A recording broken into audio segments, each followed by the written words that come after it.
Hello and welcome to another episode of the Star Bros podcast, a very special episode, an episode where we're going to make up for some lost time because I had COVID again, I think. And Dope. we missed a couple of things. We missed talking about Life Day and we We missed talking did. about my bro host, Ben Skywalker's birthday. So happy belated birthday, buddy. Oh, well, thank you. Well, you already said thank you by taking me to Comic-Con last month, so I appreciate that. But for some of our listeners, you can't really see it actually. I'll pull it down at some point, maybe show you later. But my gift for my birthday is right there. I'm trying to follow my finger up to the top shelf. A little bit It tough to is see. the Black Series Darth Vader helmet. And I have sufficiently scared my 3-year-old with it. So it is doing its job. But I wore it for long enough yesterday that he is like not even phased by it anymore. He's So I accustomed to only it scared now. him at the beginning, and got that over with. But thank you very much. It's glad I'm glad to have another year Be in the here book and be here. I don't know. still. At this point, I'm like not counting anymore. Yeah, I think that's fine. By the way, your wife sent me some candid pictures of you sitting in like your armchair Yes. wearing your Black Series Darth Vader helmet, just sort of scrolling on your phone. Just I to wore it enjoy for probably like an hour yesterday just to like get used to it, just to like get some play out of it, It you was look fun. totally comfortable in it. You looked It like it looked was. very natural. So I It think the next step is driving and and then taking it out on errands. Maybe don't wear it when you're driving, but The like if you're in the peripheral grocery vision store, is a bit of a problem with it. yeah. I'll say I that. So I take probably not. that back. I take that back. But like It's even me, worse with the stormtrooper helmet, which you can see yeah, right below it. no wonder they can't hit anything. Like it's No impossible to see wonder. out of that. Gosh, we should give him a little bit of slack. Yeah. And Anyway. same thing with like I thought it was funny when we were at Comic-Con and you see all the people who are cosplaying as Mandalorians and they keep Yeah. kind of like they're looking down and like trying to get their bearings because you can't really see out of like Boba Fett's helmet. No, not at all. It's not like I don't think that was really made for the visual aspect of it to like be practical. It was made to look really cool on the outside on a camera And you know for what? big audience to see on a silver screen. You know what? That's It looks really cool. it does look really cool. So Especially it that works. blinged out one that we saw at Comic-Con. Oh yeah, the one That was the best.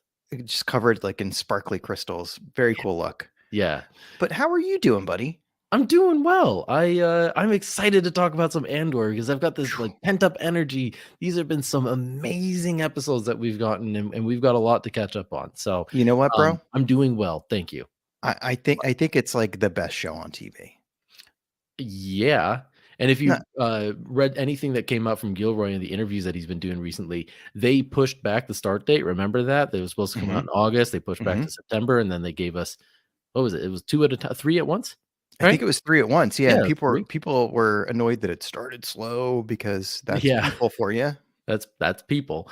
But the reason why they did that was because of all the competition that it was facing with the House of Dragon and Yep. what was that other one? The Lord of the Rings one, Rings of Power that was out Mhm, the exact same time. There was just a lot of competition, so they decided, you know what, let's just wait, delay it a little bit, and then try to capture them and be like one of the only things on TV. mhm. Good strategy. I think that's help to make sure that it gets the views and gets the attention that it deserves. Yep. Yep. So, anyway, we're like jumping into the news, and we're just not even through the how are you parts yet. But we can go there. We can go to the news if you'd Well, like. first, how are you? How are you? I'm doing well. I am, I would say 95% recovered Yeah, you sound from great. my thank you, my second bout of corona. I think it was coronavirus. I don't know Yeah, because the test kept coming back negative, as I told you, but yeah. um, it really seemed like it. But just powered through, didn't miss any work or anything like that, and then kind of collapsed over the weekend, recharged, and feeling pretty good now. And Good. now I'm really excited because we're going into Thanksgiving week. Yes, we are. So this is a wonderful month. We have your birthday, we have Life Day, and then we have Yeah. Thanksgiving. And going into Thanksgiving, we have the finale of this season of Andor. So lots to enjoy and be excited about. And yeah, feeling As feeling pretty good. as we like to say, it's a great time to be a Star Wars fan. It really is. Yeah. We're really spoiled, and I'm not taking it for granted because I remember the lean years where there wasn't a whole lot going on. So I'm happy to take this. But But yeah, man, doing good. Just sort of like completely in shock of how cold it is in this area. And Gosh, yes. I feel bad saying that because I just saw something on the news about all the snow that they've been getting in Buffalo. Oh And yeah. yes, I think they got over 5 feet. Eh. And I saw something where there were people volunteering to dig out members of the Buffalo Bills football team so that they could get to the stadium to play their game on Sunday. Priorities, guys. Yes. We got to be able to play football no matter what. So people were There's only lending so many a year. like all their manpower and all their equipment and whatever that they had to get these I was about to say poor guys to the stadium, but that's not the case, is it? Definitely not poor. No. Guys, yes. They yep. But yeah, it's just been like blistering cold here, and that's we were passing. I think we passed a meme back and forth a few weeks ago where, in Pennsylvania you get this 2 weeks of the year where you're not sweating or not freezing, and boy, those went by quickly this year because we just jumped right into freezing. Yeah, we did. Yes. And I don't know. I'm one of those that likes winter and I'm weird like that. I do too. Yeah, it's just like I like I getting like how it cozy. looks through the window. That too. And I like a reason to just stay inside, I Yes. guess. But no, there's a lot of other reasons. But even I'm like, this is cold, guys. So and it's like right around the time that we're supposed to have people visiting for Thanksgiving and stuff. So Yep. you're like, oh man, I hope that I can keep you guys warm and stuff while you're here. But anyway, let's move on though What are you making from for Thanksgiving? Tip yip again? tip yip every year. Yeah. The old family recipe? Some of us in other dialects call it turkey, but Mhm. I like to just call it tip yip. By the way, did you watch the Lego holiday special, or are you saving that? I think I already asked you this. I'm saving that. I didn't get the chance to watch it. It's been busy in the Yeah. in our household. I almost said the Skywalker household, but You never can mind. say that. It's not. It just sounds Isn't that what it says on your anyway. mailbox? Skywalker family? Maybe, Maybe. maybe. Shall we get to the news? Let's get to the news. Yeah, and that segment is well. I mean, we've already said it many times. It's called News from Across the Galaxy. All right. Oh, I missed this. I've already mentioned a couple of big pieces of news. So happy Yes. belated Life Day. I saw a lot of Yeah. really great Life Day stuff on Twitter, which by the way, who knows if we're still going to be on that in a few months' time. We're starting to Very explore true. our options, like I think a lot of people are. But Just in case. yeah, just in case. But it's nice how much cool Life Day media is out there. And actually, I just wanted to tell a story very quickly about Life Day Okay. and about our visit to Comic-Con. And when we were waiting in line to be able to get autographs of all the different High Republic authors, we were in front of a nice dude that we met who we learned his name was Mike. Mhm. And we got to chatting with him about all of his endeavors to get autographs. And he had a bunch of great stories. And like he had a t-shirt, I think, that he was going around trying to get as many Star Wars actors as he could to sign the t-shirt. And it sounded like he'd gotten a bunch of them already, which is super, super cool. But I had the Life Day Treasury to sign, and I ended up getting George Mann and Kevin Scott to sign it. And I tweeted some pictures of that if you want to see how that turned out. It's really cool, very nice dudes. But we got to talking about Life Day, and I think you had a Life Day comic book to sign. Is that right? I did, yes. Yeah. And so he told us the story about when he met Carrie Fisher at New York Comic Con and got her autograph, and she sang the Life Day song to him. Remember that? Yeah, yeah. That I mean, I was remember him telling us the story. Yeah, I mean that was a mind-blowing story. Like I can't imagine how cool an experience that must have been to be able to and he just said that she was totally lovely. But Mike, if you're listening, thank you for sharing that story. It definitely had a little bit of Life Day magic to it, and we hope that you had a great Life Day. And by the way, he's on Twitch. He is a video game streamer. So Oh, really? yeah, I'll have to shout him out when I get his screen name. But Handle? Is that what they call it? I don't know how they call it. handle maybe, but super nice dude and had a really good Life Day story. So happy belated Life Day, happy belated birthday. But I've got one other thing, but I'll let you go next. What do you got for Yeah, the sure. news? There's been a lot of news, and I'd love to pull some of it up, but I'm using my phone as my camera because I've got a little technical difficulties over here, so I can't pull up all the details right now. But one of them that I was excited to see was the Acolyte series cast was officially announced, and there are Cool. a lot of names on there that I personally did not know. There was oh gosh, see, this is why it would be great for me to have it up. The what's the girl from The Matrix? Do you remember who I'm talking about? I think Yeah. Carrie Moss or Carrie Moss. is that it? Yeah. Wow, I surprise myself sometimes. I am Um, impressed.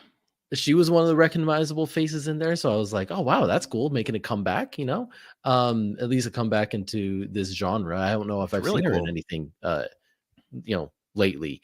Um, but then, of course, one of my favorites is I think I mentioned on a past episode was Manny Jacinto. I think is how you say his last name. Yes. So excited to see him. Who plays none other than this guy. If I can Jason hold Mendoza Jason Mendoza, folks. I can't find my camera. There he goes from Jacksonville, Florida. Is it from Jacksonville? Jacksonville. He's wearing his Bortles jersey, I think. Bortles. Bortles. Um, but yeah, so he's going to be in there. So very excited to see what kind of role he ends up playing. You know And what? One of my favorite like little sort of like background jokes about Jason Mendoza in Jacksonville, Florida is in like the whole series. what's that? It, when there's an episode where Jason, I think, picks somebody up from the airport, and you Yeah. see in the back the airport's name is Randy Macho Man Savage Memorial Airport. Yes. Or like when the taxi comes to pick him up and it's just this big It's like a monster trucky. truck and it just rolls over the other cars and they throw their luggage in the back. Oh, or like I would just like yells Bortles and everybody echoes it. You're like, yeah, Yep. everyone from Jacksonville apparently does this. Yep. Okay. I love it. If we have any listeners from Jacksonville, please tell us how accurate that show is on representing Jacksonville. I would love to know, having never been there myself. But anyway, back to the Acolyte.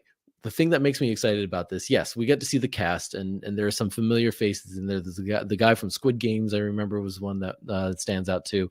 But to me, it reminded me a bit of how they announced Obi-Wan and that series with like the same kind of Family Feud, no, Hollywood Stars squares or the Brady Bunch squares. It's like the same kind of It's style. the same thing. And Yeah. it was kind of the announcement that, hey, we are starting production. And so like it's exciting to know the Acolyte's ready. It's in production. Every time that you see a series get to this point, you know that it's moving forward and you can, get excited for it now. So time to get officially excited for whatever this Acolyte series is going to be. I'm pumped. Can't wait. That's And my other piece of news.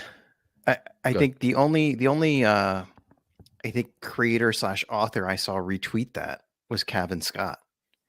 Oh, And really? yes, and Kevin Scott retweeted that picture, that Brady Bunch picture with all the faces, and said something like, "Long may the High Republic era reign," or something like that. He's personally invested, I'd say. I'd say so. And Yeah. very instrumental in establishing that era. So Absolutely. yeah, we're excited to see what else it has in store. So by the way, like when should we expect that? I don't know if they've come out with the details on it yet, have they? I don't think so either. No. Yeah. We don't know. So Mhm. I all right, this is why it would help to have the article up. I want to say it had like a year in there that it's going to be in production now. I wouldn't expect anything honestly until either end 2023 or early 2024 at this point. Totally fair. Totally fair. And that's me being like a little bit impatient, being spoiled. Yeah, Being seriously, man. used to just constantly getting good new Star Wars stuff. So forgive me. Well, hey, and speaking of while we're on the topic of the High Republic though, the next novel in the High Republic series in this phase 2, Convergence, Ooh, yeah. comes out for us what is tomorrow, Tuesday the 22nd. And yeah, something to look forward to. So yeah, make sure to go pick that one up. The very, very little that I can say on that until we get a glimpse of it. Yeah, very very cool cover art, and that Yes. was the subject of much discussion when we were at Comic-Con. They flashed all the cover art of the different books and the upcoming comic books and stuff like that up on the screen. Not all of them, but Yeah. ran us through a pretty good sampling. And that was one where Um, I really like, we've talked about this, how they're incorporating this like theme of like blue colors, and the new High Republic banner for this phase has this blue in it. And when you see them all up there, you sort of see the story and how it's sort of interconnecting just in the bite-sized little pieces of visuals. And this was one where I was like, I wonder what that is. What's going on in the background? What's this? Yeah. What's that? So excited for that one, but we don't Yeah. know a whole lot about it yet, but we will. Don't know yet. More to come, I guess. Yes. Yeah. What's your other piece of news you said you had? I wanted to call out that Marvel's Yoda issue #1 is coming out this week. It's coming out on Wednesday, and we just mentioned the guy, but it's written by Cavan Scott with wonderful cover art by Phil Noto. So really excited to see what Cavan does with one of the legendary Star Wars characters and what we can learn about him and his story. And I think it's pretty cool that, given his lifespan, we're able to get more and more of him going into the High Republic era. And I really like what Cavan does with characters who we know. And so this should be pretty cool. And best of all, he can't kill him. He can't. He can't. He can't. I mean, he likes to do that sometimes, but he can't. But you know what, dude? He will find a way to break our hearts when it comes to Yoda. He will find a way. He found of course he will. Like, that's what he should. That's good storytelling, is to find ways to like get you invested and to care about the character, right? Uh-huh. So yeah, he'll find his way. It just won't be with that character. Yeah. Yeah. He'll make him go through some heartbreak, but not us. 100%. Yeah. Yes, that's one to look forward to. My last piece of news, and then this is a great segue into our next segment. So Tony Gilroy has been doing a lot of interviews lately, and been getting a lot of questions about both season 1 and some of the behind the scenes stuff and how we approached certain things and moments and stuff. We'll talk about some of those moments later that were brought up.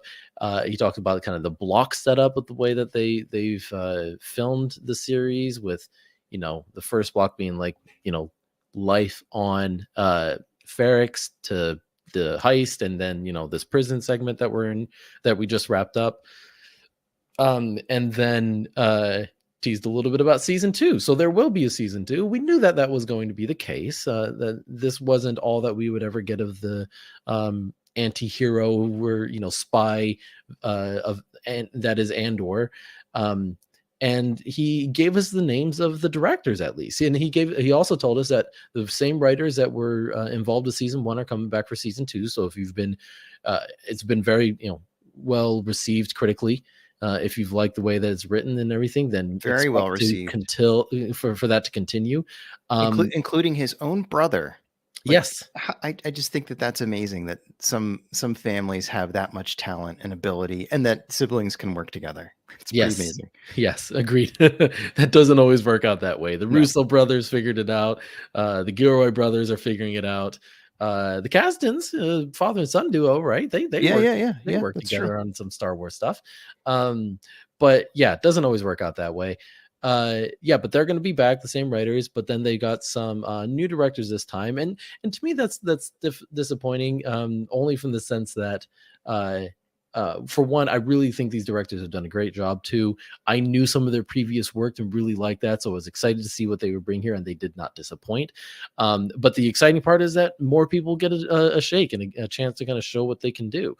I did look up, so it's Ariel Kleiman, Janice Metz, and Alonso Ruiz Palacios. I think I said that right. Were the directors. I looked them up. I did not know any of their previous work. It looked like some of them were, smaller, maybe indie type. But doesn't mean that obviously wasn't fantastic stuff. It's something that Tony Gilroy did say, though, was like directors are really hard to come by. That they're in high demand, and they're getting better and better at their craft. So it's tough to always get the same ones, but that you can expect to get some good ones out there. So hopefully we get to see what these three have in store come season 2. Very cool. I'm excited. That's it. That's all I got. You? And with that, perhaps we'll transition to our next segment, whatever the heck that's called. You know it. I don't. I know. News from across the... I'm just kidding. Oh. More to the story. Wait, one more piece of news. We are Yeah. hiring for the replacement bro host of the Star Bros podcast. But then how will you have useless tangents? I don't know. If your name is Randy, then that comes as a bonus. Somewhere Randy just fell out of his chair. More to the story. I hope he didn't fall out of his chair for reasons that he shouldn't have. I Like, hope he's okay. don't please, if you do not come inebriated to the interview, please. Randall. Anyway, Randy, let's move on to these two episodes that we're going to cover. Okay, so we know that we're releasing this a little bit later, but we wanted to keep with our cadence of going through 2 episodes at a time. So we're going to And these are worth save. it.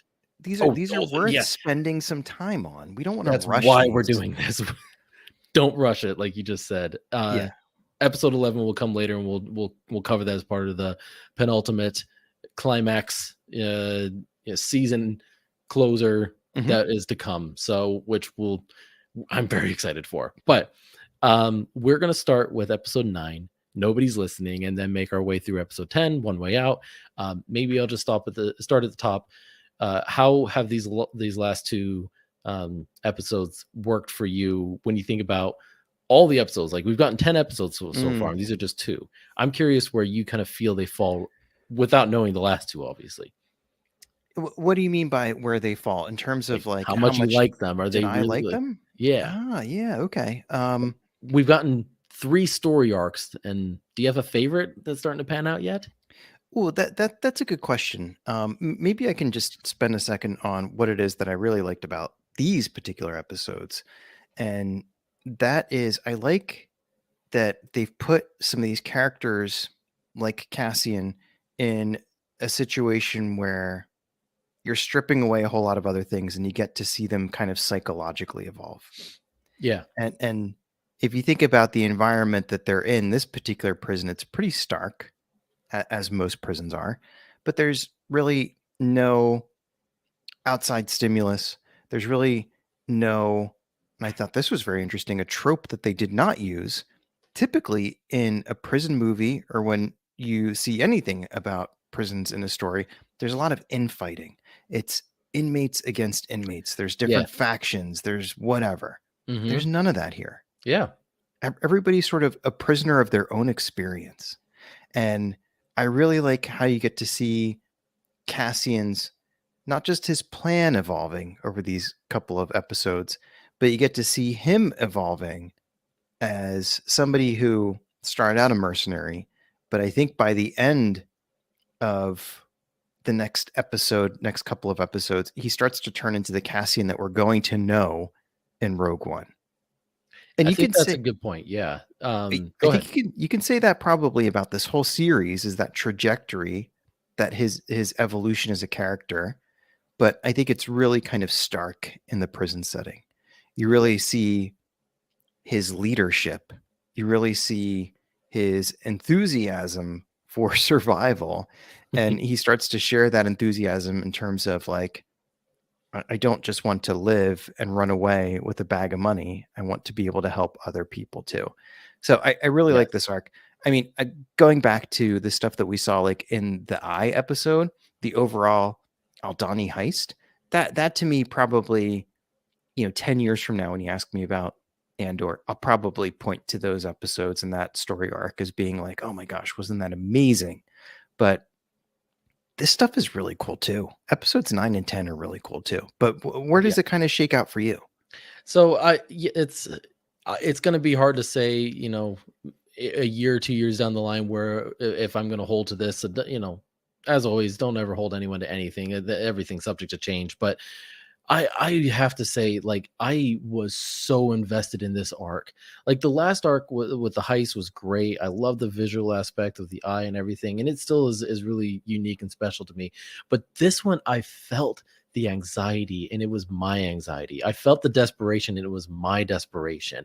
It was so artful in the way that it really made the audience feel like they were part of this this suffocating experience and needing to get out of this prison. Like I was just in it every step of the way, and I don't think we've gotten Star Wars. This whole episode or this whole series is new stuff for Star Wars. Every corner we turn around. In this one, I don't think we've ever felt the stakes as high, the pressure and that anxiety that I mentioned as high. There is some stuff, and we'll talk. Well, actually, this will get us right into the next the episode 9. Nobody's listening. There is some really hard stuff to process this episode, and Oh it yeah. starts right at the very beginning with Bix and Deidre. So Bix has been captured. She's being interrogated by Deidre. I can, they go back and forth here, both of those. Han and Han. Here we go again. But there are a lot of people that were really rooting for. I'm going to say Deidre. I think that's what I normally said. Rooting for her, like really kind of related to her and liked her ambition. That evaporated this episode. Yeah. Nobody feels that way anymore. When they see the inside ISB version of her versus the how I treat people on the street version of her, it's not the same person, and you do not want to mess with that one, that other one anymore. Yeah, and don't play it back, but I've been saying for a couple of our episodes that I think she's gonna reveal herself to be a rebel sympathizer or turn a corner and become a rebel. I don't know. I don't know if I see that anymore. But That's the problem with speculation. it is, yeah. Well, what do you think of this opening sequence with her, and tell us a little bit more about Dr. Gorst and everything with Bix? Like, how did that sit with you? I mean, it is. So I think some of this was like there was some kind of like prison story tropes, and then some of it Tons. feels like a spy movie. Yeah. Where you have the interrogator and we'll get to what was the guy's name who met with Luthen? In the next one? Yes, the supervisor Lonnie. Lonnie Jung. Yes. So some of this like kind of like double agents. We have an interrogator on staff, and they're going to get information from you about the person that we're hunting and so on. So I thought that was kind of a cool balance of like the prison part of it feels so stuck in that one spot, and then the rest of this is like, well, anybody could be the spy, and who's the double agent and so on. But this, Sure. I thought that this whole part of it I thought was pretty gruesome. Yeah. And I didn't catch this when I first watched it, but I read about it later. Do you know what Dr. Gorst is doing to Bix to torture and interrogate her? I mean, it's all psychological is the way that I would describe it, but maybe it's like psychological torture almost. But what do you find? He is playing a sound for her. Yes. He's playing the sound of the Dizonites, Yes. a species or a race of now unfortunately extinct, completely wiped out by the Empire. And I guess they decided to record some mass killing of Dizonite children. They decided to broadcast it as proof of completing their genocidal orders. Heavy. So Heavy. you're taking one terrible bad thing that you cannot come back from, and they've weaponized it. They've weaponized it. And this is what they're playing for Bix that is kind of destroying her psychologically. Yeah. And you don't get to hear it. You don't you don't get to experience it. And I think stuff like that, it's sort of like in Jaws where you don't see the shark for the first 90 minutes or whatever. Like it's almost worse to have your imagination run wild on you. And that's the beauty of that too. Yeah. That hearing it would not have been sufficient. It's one thing to like, oh, one day we need to know what happened in that. Like, no, your imagination fills in the gaps, and that is horrific enough. Yeah. And then for her, the actress that's playing Bix, to bring that to life in a way that you feel and like gives you anxiety. You're watching every little movement of her eyes. That's a great point. There's so many great performances in this. So good. Including Dr. Gorst, who is just polite. A maniac. Yes. And sort of smiley. Yeah. Which, again, that contrast makes him seem like completely like a homicidal, just total maniac, like you said. But Yeah. anyway, they're interrogating Bix, trying to get information about somebody who is a prisoner in an imperial prison under another name. The intrigue just couldn't get any more terrific than that. Yeah. But she's a holdout, and she fights it as much as she can, and it seems to kind of physically break her. Yeah, it does, and you wonder how, but I don't want to know how, to be honest. Like that, the knowing might be worse than you know everything that we're seeing, and it just makes you feel for Bix, and it makes you wonder what's the end of her story too. Like Yeah, he's basically bait for Cassian at this point. yeah, Is there going to be anything left when he comes to rescue her? Like, what's the resolution there? I just and I feel like you know, this last episode is going to be really hard for our hero. And that's going to be part of it. Just seeing the state that they put Bix in, and that's going to be enough to make him go, you know what? I'm a rebel now. That's yeah. enough. That's all I needed. I think you're Um, right, and I think it's also the impact that the Empire is having on Ferrix is, I think it's kind of yeah, balancing out between, there's going to be visible destruction and visible scars, but there's also going to be invisible scars that people are going to have to carry around with them, and that's yeah, going to be the legacy of this moment of the Empire on Ferrix. And again, that could cause other people in Ferrix to rise up and become sympathetic to the rebellion in ways that maybe they were not before. yep. Which And was kind of Luthen's plan all along, which is it's a effective one, but a very dark one. yeah, But that was kind of what he wanted was what was happening on Ferrix for people to rise up because of oppression.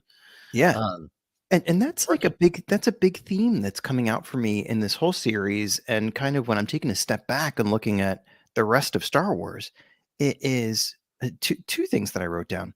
One, there's a really cool history in Star Wars of reluctant heroes, of Yeah, people who are put in situations, who rose to the occasion, or are put in situations and, despite how they view themselves, end up being a good guy. Han Solo is a yeah, really good example of scoundrel, doesn't realize he's a good guy. Luke Skywalker, things are just sort of thrust upon him. Like, he did not go out seeking adventure, even though he was sort of hungry for it. It was yeah, just kind of thrust upon him. yeah. And I think this is like Luthen's whole like Mr. Glass thing. Did you ever see Unbreakable? I never saw it, but I know it well enough. Oh Go man, ahead. it's so good, so good.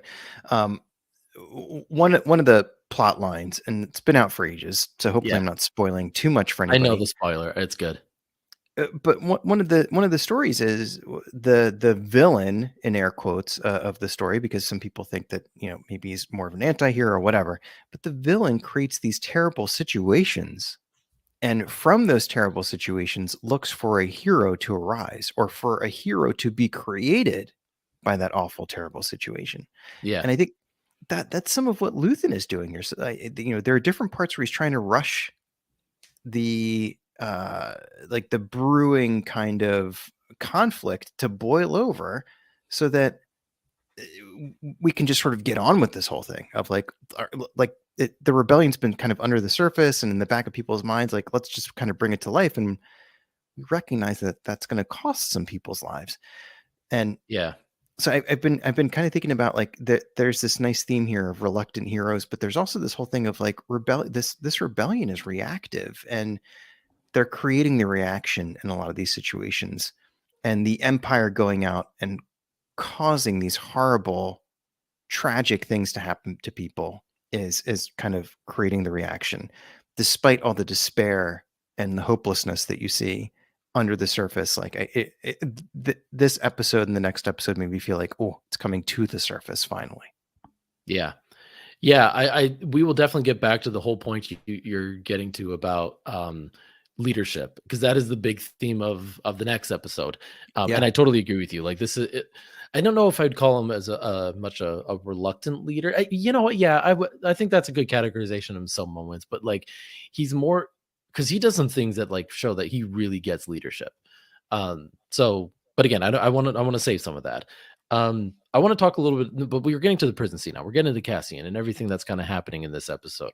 I want to talk a little bit about Olaf, which is the older Poor guy. gentleman in this in this episode. I liked something that I saw at the beginning. Somebody calls him an old timer. Hmm. And then as soon as he calls him that old timer, somebody else corrects him and says that he's a short timer, and says that he has 41 days left on his sentence and then he can get out of there. And just that like switch of words there, instead of calling him an old timer, calling him a short timer. Yeah.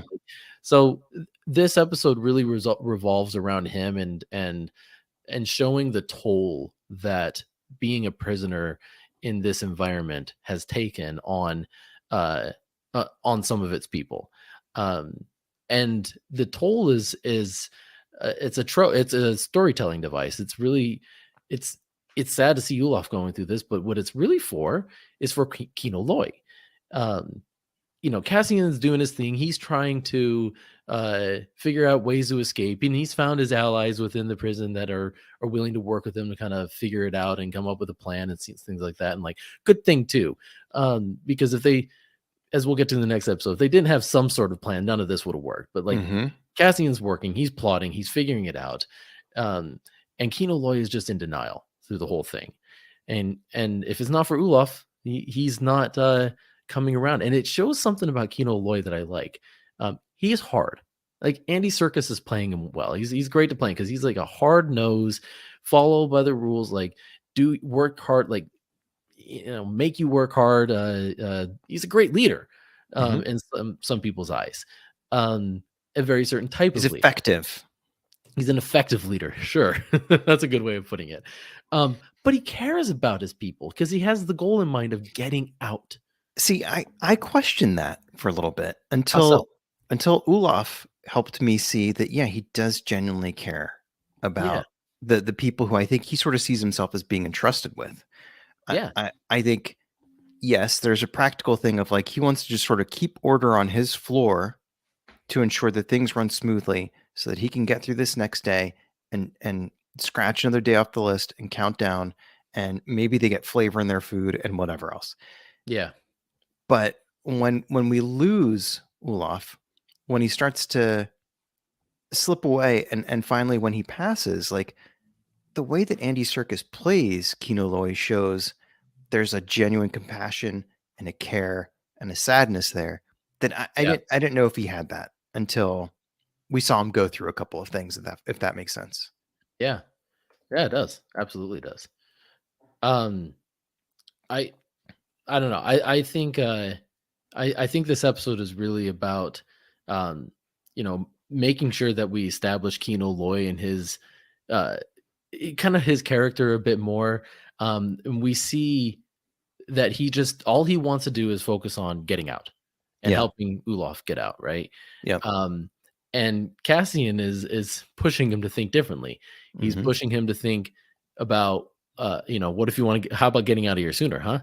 Or are you sure about that? Like, are you sure you're just gonna get out of here? Is it gonna be that easy? They're just gonna be like, "Thank you for your service. On with you now." Hmm. Um, and so I think it's um, I think it's interesting that they kind of started off that way, but we'll kind of come back to that storyline later when we end the episode.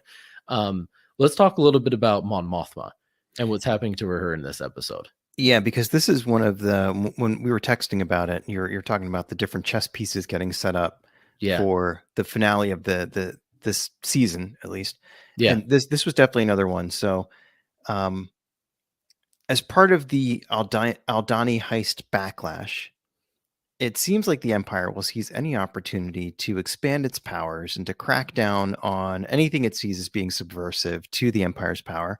That starts to happen in the Senate, and Mon Mothma is witness to what's happening. And behind the scenes is working some of her connections to be able to help continue to finance the rebellion. And yep, unfortunately, she has some unsavory encounters with a guy by the name of Davos Skulden. But yep. before she runs into him, is it her cousin? Is Tay Kolma the No, other? Or is there no. some relation So there? Oh, they were schoolmates, schoolmates. Yeah, yeah, yeah. right? Sorry. Um, Someone else is the cousin. yes. What's her name? Uh, Vel. Vel. Yeah. Um, so which one do you wanna go to first? Take Coleman or Vel? Let's talk about Tay first. Yeah, okay. And so we've been introduced to this character, I think, a little bit earlier, right? And is that correct? Yeah, yeah. All right, thanks for checking me on that. Played by the brilliant Ben Miles, who was on one of my favorite BBC shows ever called Coupling. I don't know if you've ever seen it, but Oh, no, I didn't know that. yeah, it's a really good comedy show. He's a terrific comedic actor, and he plays some of this like in a smirky way, Take Homa, Mm, but also in a serious kind of like uh, how would you describe this? He's very kind of like tongue in cheek.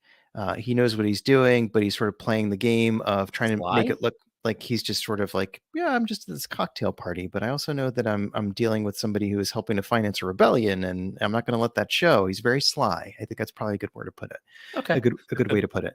Um, but Mon Mothma's in this tricky situation where she needs additional funding for her rebellion, and she also needs some help with some creative accounting that they've done That's a so good far. I was like, some accounting mistakes or discrepancies, like, we haven't had a lot of news in the on in the markets on that, we won't get to real life situations. Right. This is an entirely fictional creative accounting situation where, Yes, um, different kind. what is it? There's like 400,000 credits or Yeah. something that we need to kind of make not appear so creative. Say that. Yes. Um, and so is it Take Holma, I guess, who recommends this meeting with this unsavory character? Yeah, and he's kinda told her, like, "Look, I've gone through all the options." This was the previous episode, but, like, "I've gone through all the options, right? I really don't have many more than just this guy," because I mean, she calls him a thug. Hmm. She doesn't like him. She knows that everything what he's doing is kind of a little, you know, dirty accounting or whatever you want to call it. He gives out these loans and he kind of man, this interaction that he has with Momoth is really interesting because he talks about just like not wanting anything in return. And This is where it gets like medieval. This is like stuff yeah, that like I remember reading about in European history class in high school. yeah, Of he doesn't want any money. He's got plenty of it. he's got it. Money doesn't interest him anymore. He wants favors. Yes. And the favor that he wants is simply an introduction, is how he puts it out there. Hmm. But it's not that. He wants more. An introduction for his son to Mon Mothma's daughter because she's about to come of age in their culture and be 14 and then now can get married. That And I think, that's the medieval part that really yeah, gets me is like that kind of nonsense used to happen when somebody who was an up and comer, maybe wasn't part of the royal family or whatever, or wanted to connect to royal families, they would just be like, well, let's just make our kids get married. We'll give you some of our army. You give us your daughter. Something like yeah, that. yeah. And It's like, oh, that sounds like a good exchange. yeah, but something that I thought was really well done in this scene that somebody pointed out online is if you look at the spacing between the characters, the way the director set them up, it's almost like the space between Momothma and this guy is reflective of her disgust for him. It's Oh, not like yes. it's not like they're sharing a little two-top table in a little cafe somewhere talking about their kids. Stay over there. Don't come near me. But Yep. we have to be able to hear each other. So, Yeah. I guess stay in the room. And the way that is it Genevieve O'Reilly is her name? Yep. The way that she plays it, she doesn't do anything like lean in or Oh, like do she's so standoffish. so cold and Yeah. distant. The whole thing is just it makes your skin crawl a little bit. You can just feel her discomfort, and they the way that they stage it and the way that she plays it, just absolutely perfect. And how smug he is. Oh, Oh, nailed it. yeah, what does he say at the very end? It's like, "That's the first untrue thing that you've said." So, like, Yes. he knows that he's got his chess pieces right where he wants them, Hmm. and her fate is in his hands, essentially. She can either ask for his help, and he's willing to offer it. Here's 400,000. Here's the loan he needed, and, just introduce my son and we'll be good.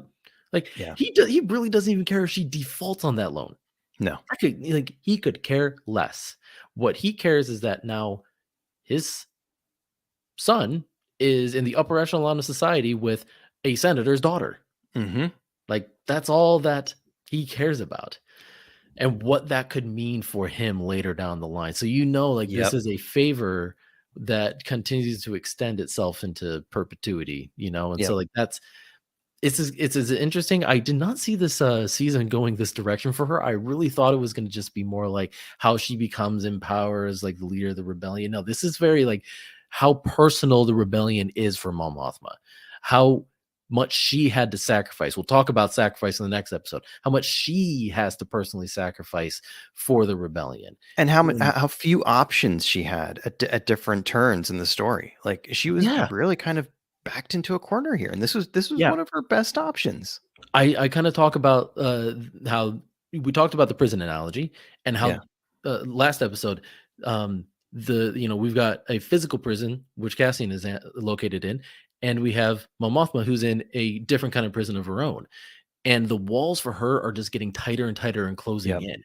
It's Yep. doing the same for Andor in the same kind of fictitious sense, but for her, it's much more psychological. It's much more like, hey, if she does get caught, she could be going to actual prison, or worse, like the ISB could just be like, oh, you're a rogue senator, we're just gonna execute you in front of everybody. Like this could end really poorly if she's caught. Um, and and so with the walls closing in, what does she do? Does she give in? This is her only option out.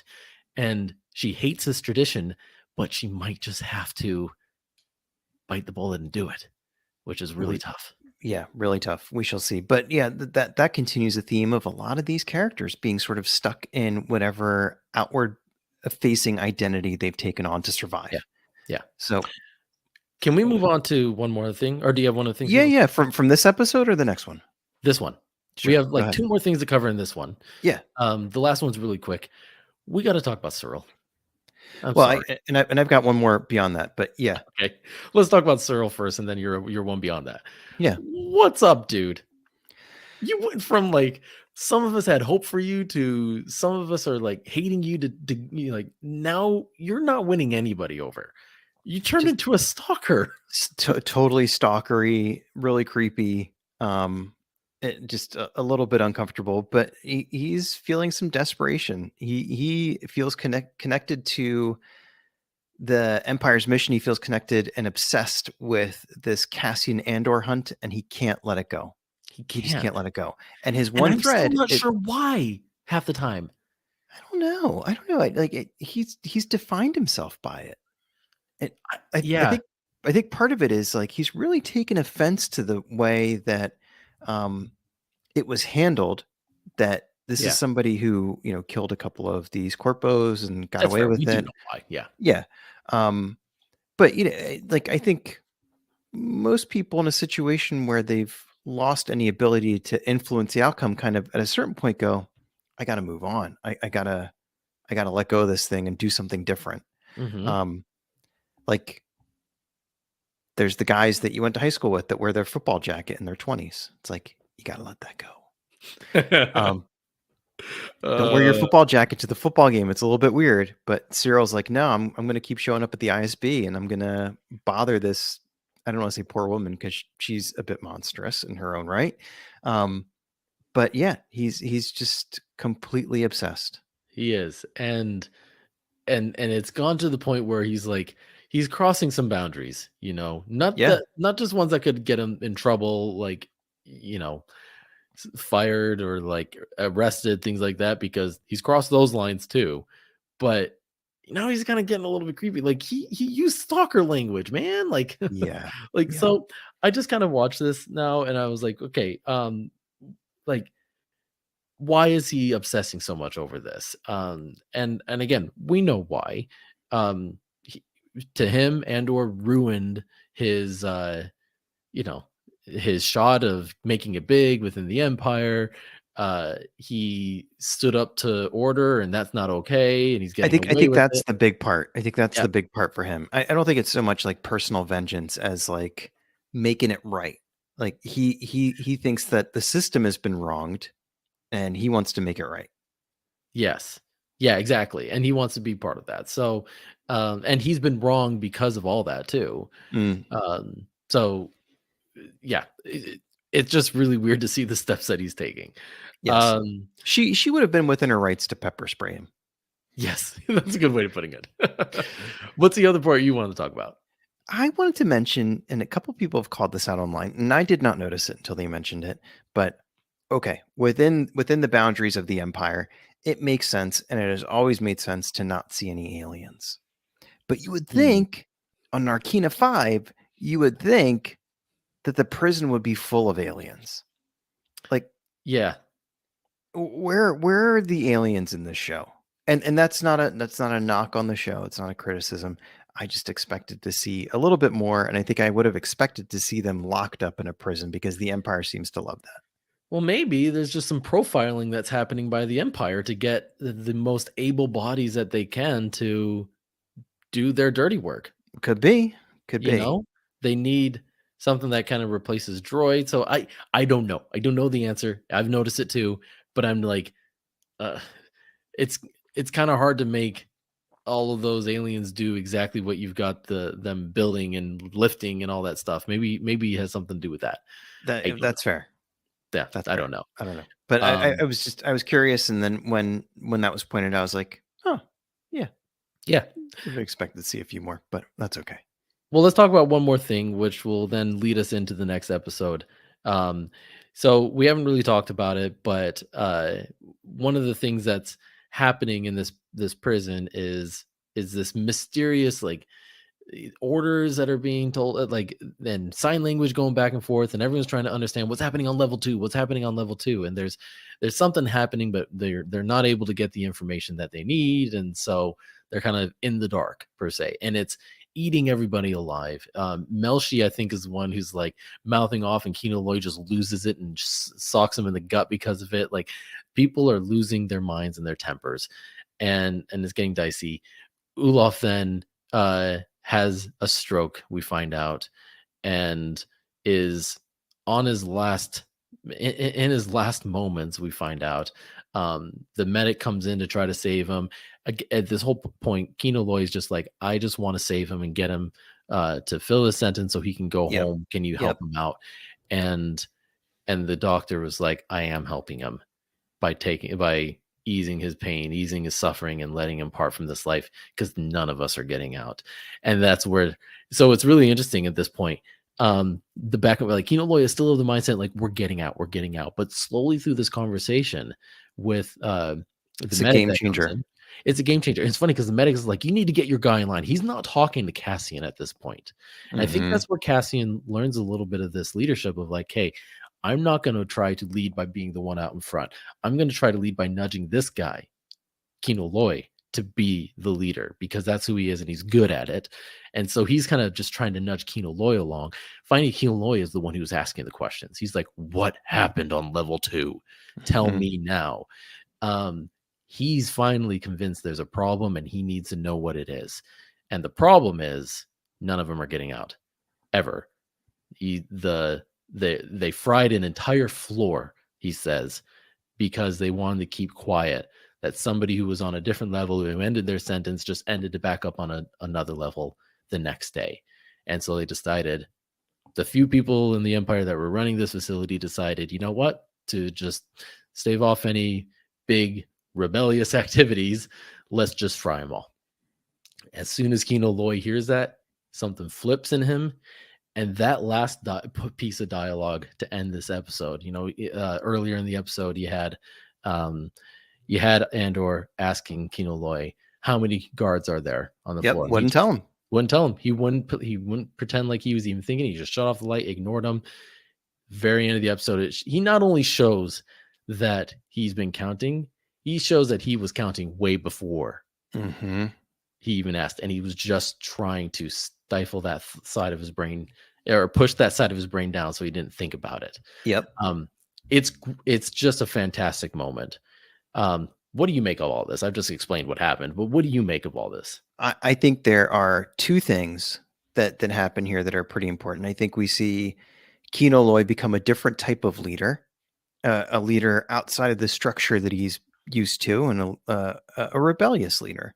Um, but we also see Cassian, I think, get a real glimmer of hope here, and it's not It's not when Kino Loy tells him how many guards to expect.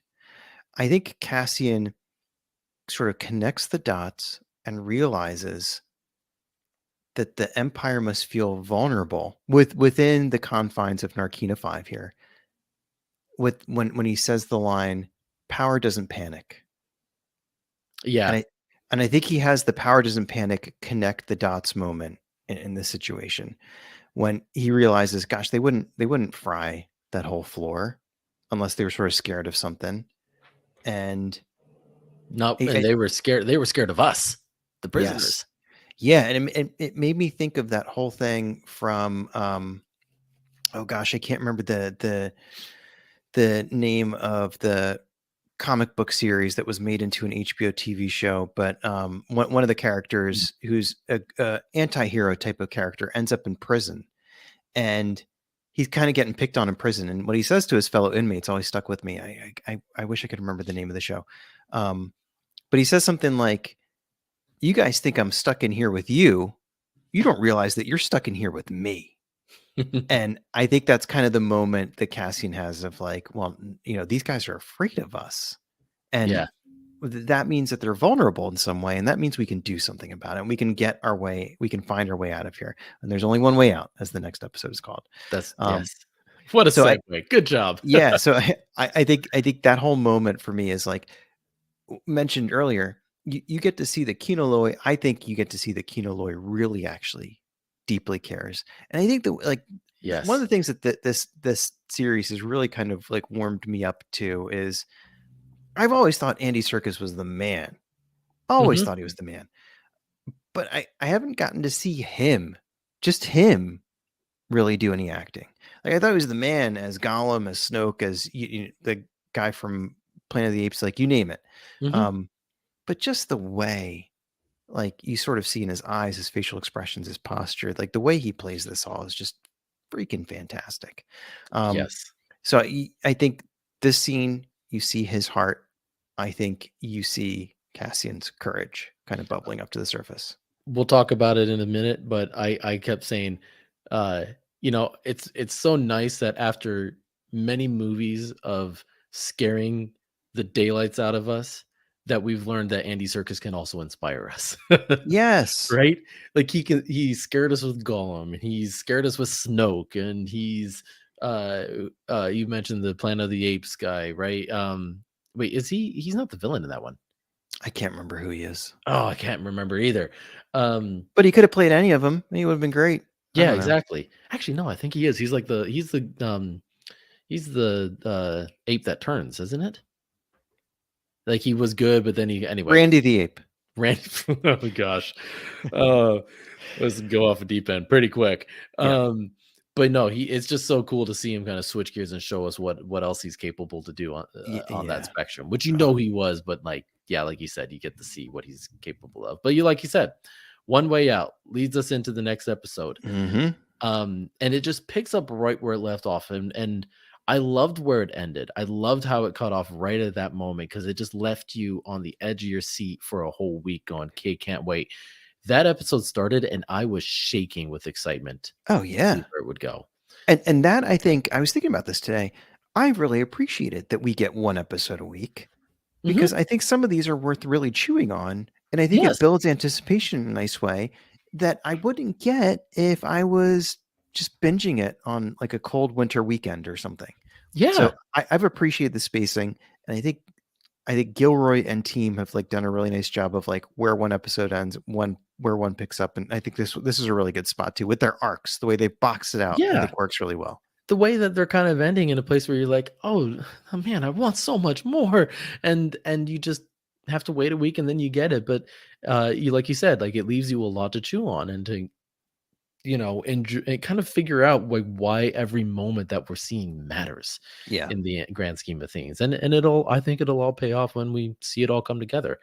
Um, but one of the things that I liked about where this picked back up was it picked right back up in the kind of the chaos of the realization of what they've just learned. And Kino Loy is losing his mind over it. He's yelling at Cassian on program. He's like, dude, what are you doing? Yeah, he just kind of pauses him right there. He's like, "What are you doing?" That's where he says the line of like, "Power doesn't panic. They panic." Mhm. Mhm. So they don't have power and they know it. And that's when Cassian also gives the line, I'd rather die trying to take them down than die giving them what they want, which will Yeah. come back up later. Also foreshadows to Scarif and to everything Yeah. that happens in Rogue One. Yep. So I kind of look at this moment as maybe the shift isn't there yet, but we're in the fourth gear of 5 gears for him becoming a rebel now. Yeah, Like that's a he good way is to put so it. he's so close. I know I drive a stick shift. I have to use analogies that relate to me. Um, but he's so close to being a rebel because this just proved it. And when he yells back on program to Kino Loy, I'm like, dude, this guy is a rebel now. He's so Yeah. good. Yeah. But And what do you make of that? Kino's whole worldview is shattered. And I Yeah. don't know, do we know how long Kino has been in? Did I miss that? It's a good question. Long enough to become the leader. Long enough to He may become the not be a leader. captain. Yeah, long enough to become the leader, long enough to really kind of get established in whatever his routine is, because it seems like every day is the same, and he's got some control over how the days go. Um, but that's all been undone in this last Mhm. episode. His whole expectation of getting out, his whole understanding of a possible future beyond, like, it's all shattered.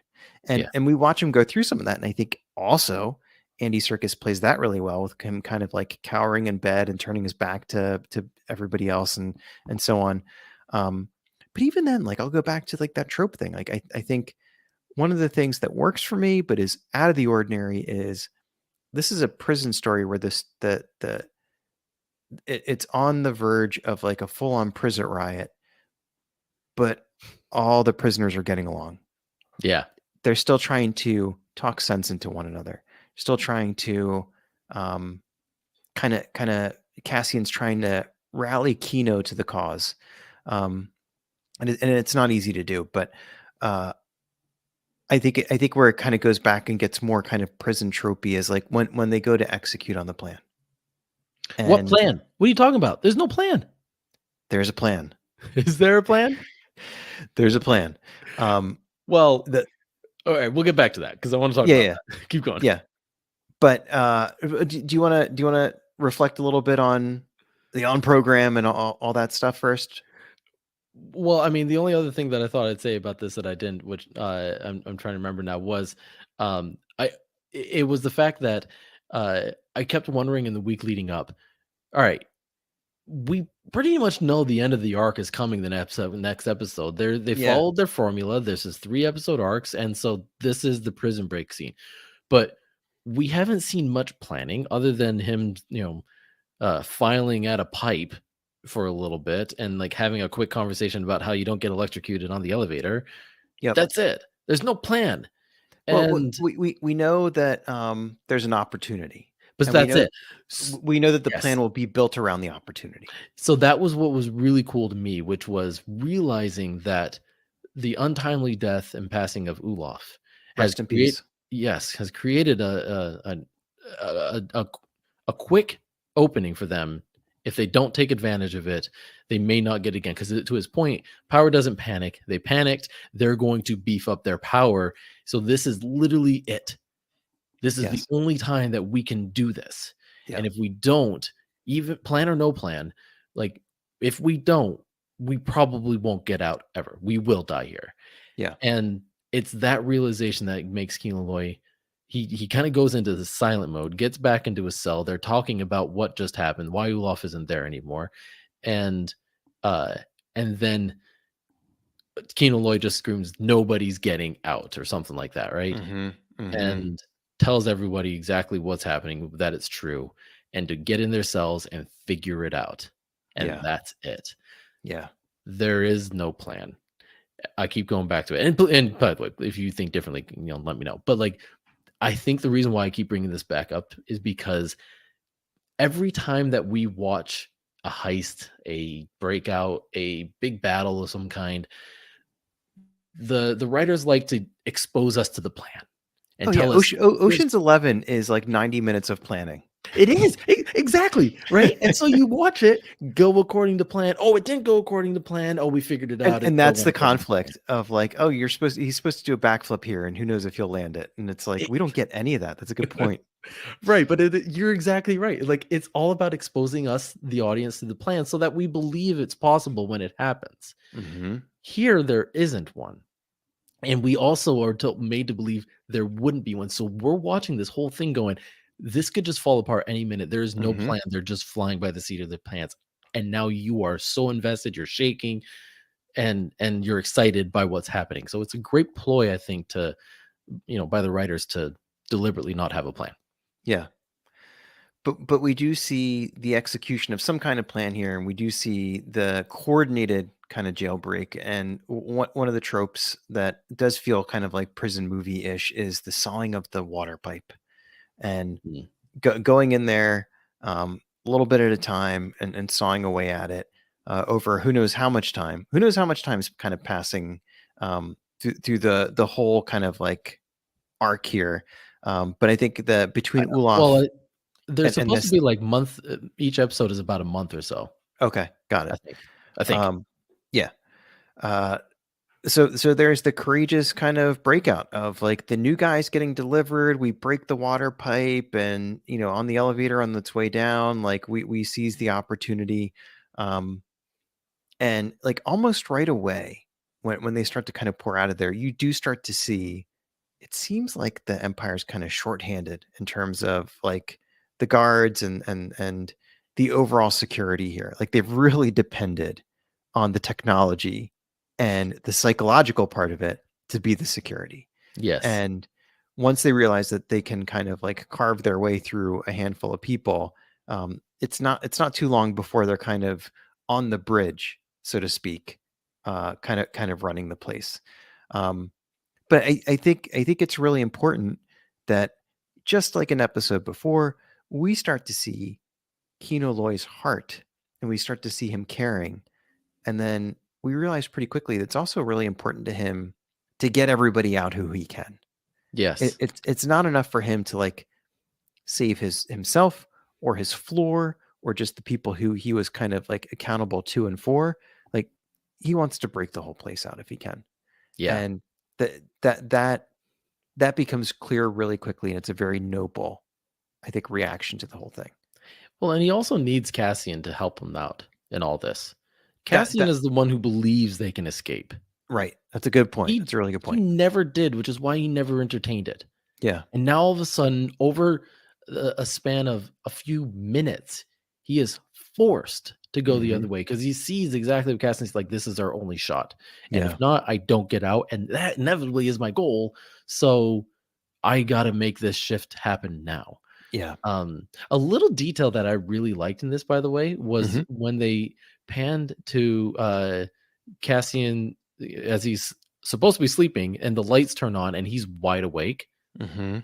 I just was like, he's been awake all night just thinking Yeah. about this. Yeah. And everyone is feeling that way. You can kind of feel that tension in the room of like, this is the day we are Oh going to yeah. do this. I don't know what we're going to do, but we are going to do this Yep. and, figure it out. So, but back to my point, Kino Loy needs Cassian in this Hmm. moment to step up and be this leader.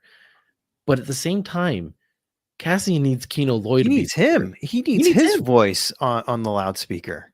And I think that so this gets to the leadership conversation we need to have. One of my favorite pieces and moments in this is the speech that Kino Loy eventually gives. Once they break out, once they get up there to the to the tower and are able to make their announcement. Kind of reluctantly, kind of like Kind eh, of. not being punny, but he needs to find his voice as this type of leader. But this is the kind of leader he is. He's just never had to do it in this fashion.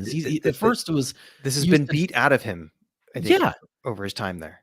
but they're the same skills. Like they're the same skills that got him to make sure everybody made their you know Whatever their, they're making. whatever they're making on time.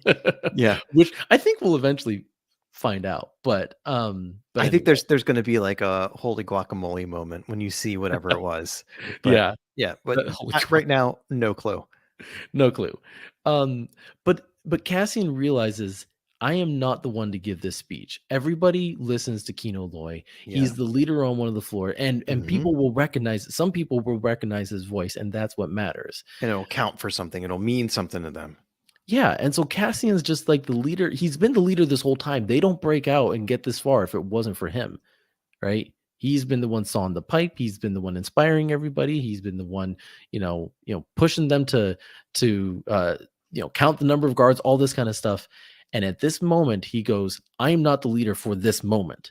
You are, Kino Loy. You are going to do this." Um, and he gives the speech, and it ends up being really good. But the best part about it was that he repeats Cassian's line, the "I'd rather die" line. Mhm. Um, you know, so obviously he's been inspired by Cassian, and just to see you know, the power of the first follower is what I'm taking from a TED talk, but this is the power of the first follower, and that's what Cassian was the one pushing it. Kino Loy is the one who eventually follows along, and that is what gets everybody to follow along. Mm. And Mhm. if it weren't for Kino Loy being the first follower, the breakout doesn't happen. Beautifully said. You can have the soapbox back. Thank you. Um, but I think this leads to a really heartbreaking moment that shows the depth of Kino Loy's care and his heart and his commitment to his people when we get to kind of like the landing spot for the shuttles that were delivering the prisoners. Yeah, It's now just open air, and it falls down into the ocean or this massive lake or whatever it is. And it cuts back to Kino Loy, and he tells them that he can't swim, and he knew he couldn't swim. And people who can't swim are keenly aware of where the water is at all times, and if they're going to encounter any water. And he must have known yeah. that this is the way out, and that I'm not getting out in one piece like everybody else is. But he's probably thinking to himself, like, my job's kind of done here. I led folks to the exit. He saved everyone, but not for himself. Yep. Um, ends up being really powerful. Uh, Now, if you don't see a body, no one's dead. Yeah. So we don't know yet. We don't We're know. just we're just led to assume that he either jumped to his death or stayed to his death. Like something happened. It's because as soon as they go, "Who are you?" He's gonna say Kino Loy. Like, we have a recording of you telling everyone to leave. Yeah, you're done. Yeah. So it's not gonna be. It's not like I have high hopes that he's made it. Yeah. I eventually I would love to see him pop back up and serve some capacity in the rebellion. That would be amazing. It would But be. so don't he's not dead until you see a body. But I'm led to believe that he is. I'm led to He's believe not that gonna he make is. it. If I had to guess, I don't think we're ever going to see him again.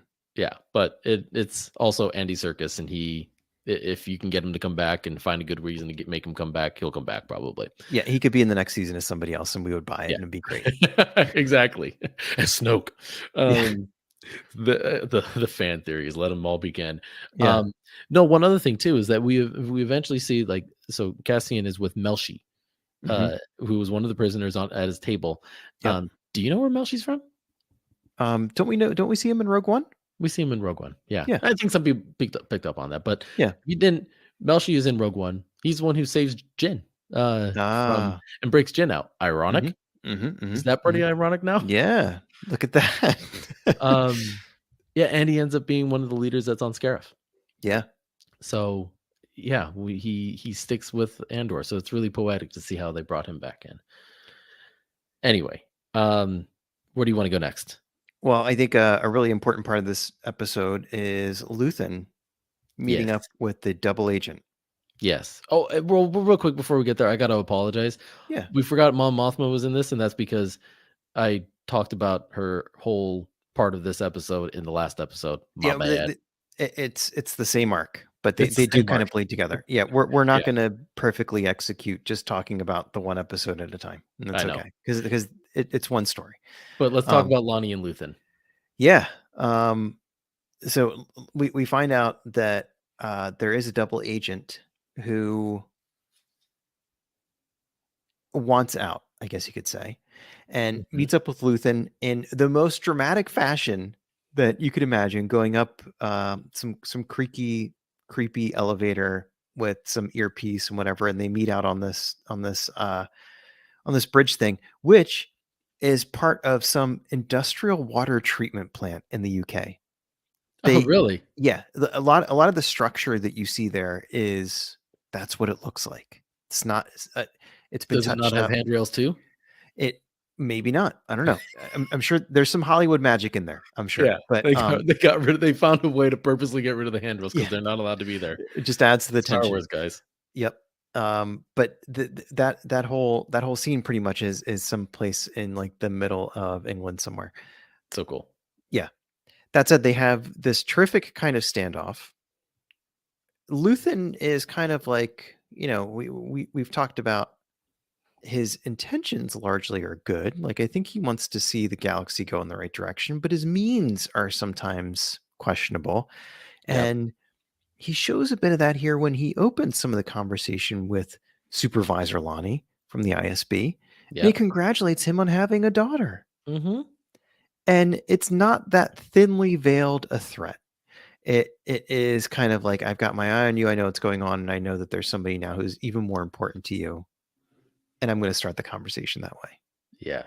And what did you want to talk about, Lonnie?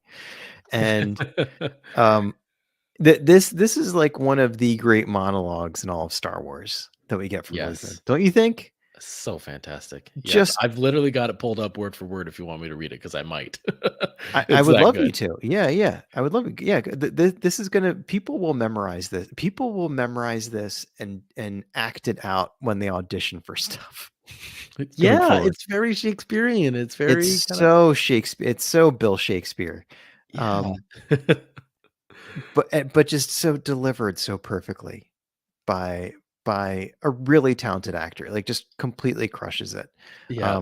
What were some of your favorite bits from that? Stellan Skarsgård, right? Yes. Um, well, all right. So this whole entire leading up until the big monologue in the speech, they're going back and forth about Anto Kriga, I think is how you pronounce his name. He is plotting some kind of well, he's got information that eventually that started with Bix that Dedra got. Um, uh, well, I should say, he got some information from Bix about all the uh, things that have been stolen, the equipment that have been stolen from the Empire over the years. They Mm. used that to track down the ship that was working for Anto Kriga and that was going to Kafrene, which is that really cool looking planet in the asteroid. It's not even a planet; it's just like that city in the asteroids Yeah. that we get at the beginning of Rogue One. It was that. But so they learn about this plot of Anto Kriga to go and attack Spell House, this area, and get some intelligence from it. And yeah, it's like so the ISB has learned about this and they're covering up that they know about it so that it can still happen, so that they can, you know, catch these rebels. And so Lonnie is coming to him like with all this information. Hey, my parting gift to you, because I also want out of this thing, is this information. Don't send Anton Kriega there. And he's like, but I have to, because if I don't, they're gonna know, the ISB will know that I've got an informant on the inside, and they'll eventually find out it's you, Lonnie. You don't want that. Mhm. So he's painted this picture for Lonnie, like, you're not getting out. Yep. I'm not going to do that. I have to let them get slaughtered. And it's not pretty. It's not good to say. I don't want it to happen, but it has to happen that way. Lonnie can't believe what he's hearing. And when he basically says like, I want out, and Luthen tells him of all the sacrifices he's making. He's a great hero and things like that, trying to get him to stay. Lonnie pushes back. It's like, well, okay, well, what sacrifices you making? Um, and this is where we get the monologue. Now, I won't read it word for word, but there are some things in it that are amazing. He talks Mhm. about sacrificing things like serenity, uh, kindness, and love. He talks about, he basically gives his version of the "I have a dream" speech, Mhm. but it's much more different. He talks about sharing his dreams with ghosts. He talks about um, everything like what he's done. He'll be damned for doing it, is how he puts it. Um, that, and he says the point was like he he wanted to be a savior, and eventually he looked down and realized in his attempts to become a savior that there's no more ground beneath his feet. Like, and point he's saying is like, I've been swept up and taken away with this desire that I'm not going to be the hero. um so his sacrifice ends up being, and he kind of puts it the best line I took from it was, I burn my life to make a sunrise that I know I'll never see. Mm-hmm. um and so now you juxtapose this. So that's what he's sacrificing. He's sacrificing his decency, his whole life, his values, so that he can accomplish his original design, which was to rid the world of the tyranny of the empire. um and he'll never get to reap the benefits of that. And you juxtapose that with what we just saw Kino Loy do, With his sacrifice. and his sacrifice, the same Yeah. exact thing, right? And basically will not see his own sunrise, right? He literally got out of there to see the sun finally and realize, I'm never going to be able to enjoy this, but hopefully they all can, all the people I helped save. Yeah. And so it literally is taking his speech right after you saw that exact thing play out in Kino Loy's leadership. Yeah. It's poetry. Yeah. It's amazing. And this is why right now this is my favorite arc. Oh, Just because of that. Goosebumps, bro. Yeah. Sorry. I monologued a monologue. No, that's okay. No, I love that connection between Kino's sacrifice and the sacrifice that Luthen is living out, and just comparing the convictions of both of them and just the deep commitments they have to the people, the cause, and so on. Again, by osmosis, these are the people who Cassian is coming in contact with as he is becoming a true rebel and no longer maybe just another mercenary for hire. A true rebel, a true leader, somebody with conviction, and somebody willing to make sacrifice or the ultimate sacrifice. Again, you can kind of see the dots connecting as he is meeting and interacting and learning from all these people around him and seeing firsthand the sacrifices and the lengths they're willing to go to. So it's all poetically kind of like a big braid just kind of coming together in a really, really pretty way. Totally. And one other thing that I just kind of realized too is that, you know how he said he's been at this for 15 years? That basically means he's been at it ever since the word empire came out of the lips of. From the beginning, you're right. Yeah. Like that's literally as much time as he's been at this since the very beginning. So he was one of the first to realize this empire thing no good, me no want. You know, like I gotta rebel now. Yeah. So oh my gosh. Anyway, fantastic episode and arc. Brilliant any final stuff. words from you? No, I think ending with that monologue and connecting some of the dots there is perfect. So Yeah, perhaps we can say our fond adieu for the night. But before we do, we'll be back with our coverage of the next 2 episodes, the final 2 episodes of the first season. I think when Tony Gilroy first expressed the arcs, he said that these 2 episodes are collectively the finale. So we'll be talking about the finale next time. And then not too long after that, we're gonna come back and talk about The Last Jedi, because it's been 5 years and it's time to open that can of worms. Yeah. So buckle up. Wait. Yeah, I know.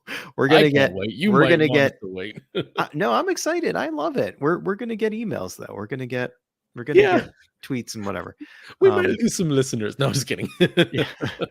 Hopefully we don't. Hopefully we have a good silver conversation about it, right? We will. We definitely will. But we'll see what the interwebs has to say. Yes. Because we are fans of Rian Johnson and that film, and we know that people feel strongly the other way. But hey, there's room in the fandom for different opinions. That's exactly right. And that's going to be part of what we talk about, is like all the different opinions of it. Sure. How some of them might be fair and how some of them might be just like, you know, your taste and my tastes, and that's it. Right. And yeah, and we'll commit to continuing to make room for different types of opinions like that. But this just might be the first time we're talking about, I guess, what you could call a really divisive piece of Star Wars media.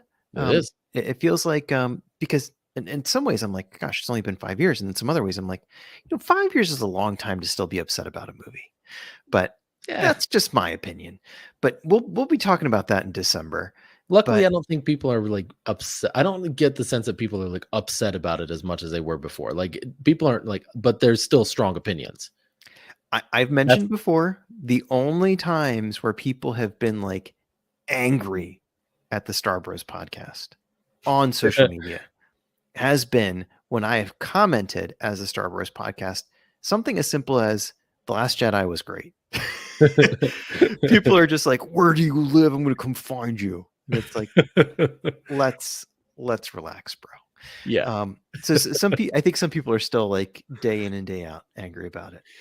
Yeah. We'll save that for 2 episodes from now, We which will save that because look, we still have to talk about the finale of Andor, and we I'm do. pumped about that. Yes. Yeah. But hey, where can people find us? Where can Oh, people you're get the in one that contact? covers that. All right, I let me mean, do that. at the moment, you can find us on Twitter at Star Bros Podcast, right? Yep. You can email us at Mm-hmm. thestarbrospodcast@gmail.com. Please You can do. find us on Facebook. And if something happens with Twitter, you might be able to find us on a soon to be announced social media channel as well. But in the Yeah, and meantime, those are the 3 avenues. yes, and I'm taking this from our buddy, our friends Keith and Kerwin, the Father and Son podcast. At the end of their episode, I think Keith did a really nice job, and he said, "And you can find our podcast anywhere you listen to podcasts or get your podcast." He said That's something true. like that, Yeah.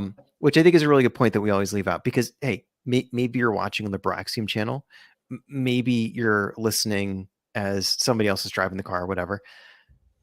You can find us on the Spotify. The Spotify? It's not The the Spotify, the Spotify. in quotes. You can find us on Apple Podcasts, on wherever. It's on like 20 different platforms. So whatever your favorite one is, we're probably there. But yes, Yeah. if you like it, leave a review. Our favorite is 5 stars, but you pick whatever you think makes sense. Yeah. And yeah, please do reach out because we like getting emails and getting tagged and stuff, and it's just we geek out about this stuff too, so it's fun to chat with you about it.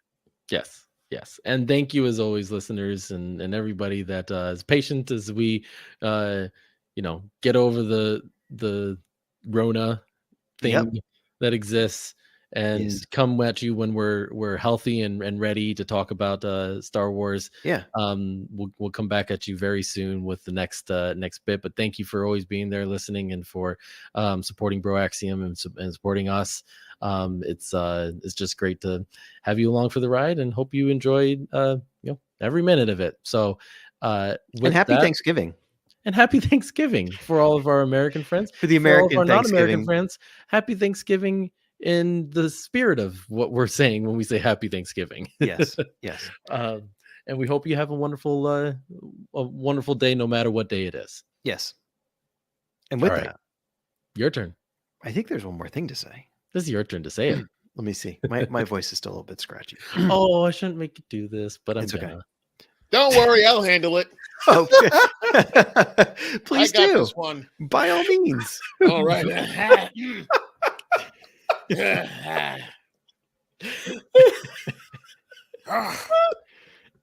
There we go. I get it right.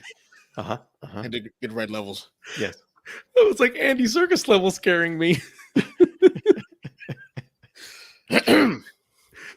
It's a wrap. Yes.